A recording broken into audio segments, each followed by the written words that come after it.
The Pyramid Text. Instructions for the Afterlife.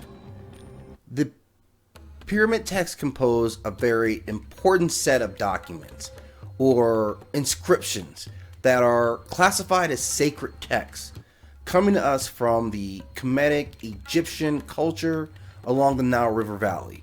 And this is a set of probably the oldest of the three principal collections of Egyptian literary texts that have been important in defining the mechanisms of their cosmology and some of the meanings of their symbolisms. These are in fact some of the earliest religious writings from anywhere in the world. These texts are divided into sections, and each is preceded by an Egyptian phrase meaning words to be spoken, which is very often translated to mean a spell or incantation.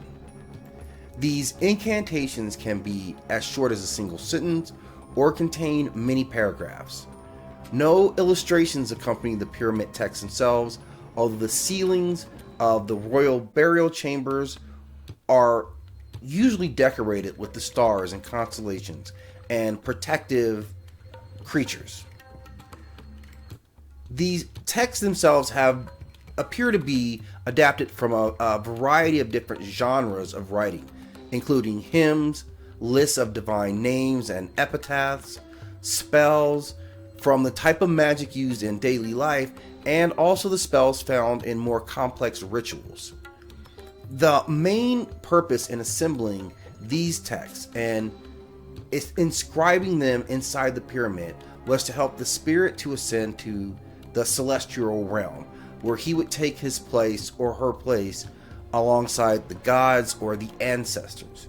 This was about transitioning from this life on to the next realm and being prepared for what was to come, having useful spells at hand, knowing inscriptions for things that would be useful, finding help, finding work or not having to work, and things of that nature.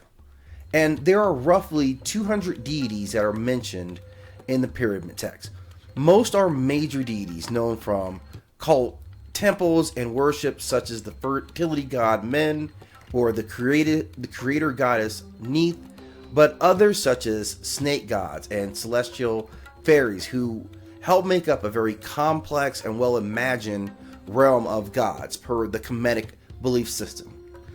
The most frequently mentioned among these deities would be Anubis, whose name is Anpu, Atum, Geb, Horus, who is known as Heru, Isis or Aset, Nephthys, Nut, Osiris called Asar, Ra, Set, Shu, and Thoth or Jehudi.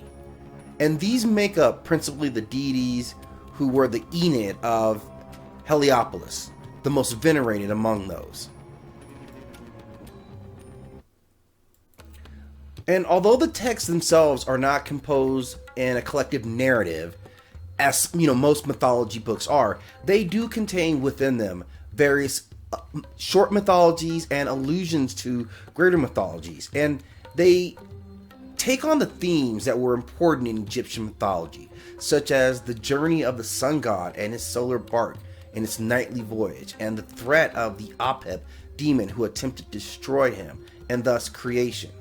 The murder of the good Asar, who was a teacher and spreader of knowledge, who fell prey to his wicked brother Set and his mechanisms. And then finally the violent conflict between Heru, who would be the avenging son, and Set, who played the role of the usurper. The pyramid texts are as important as any other religion or belief system's texts.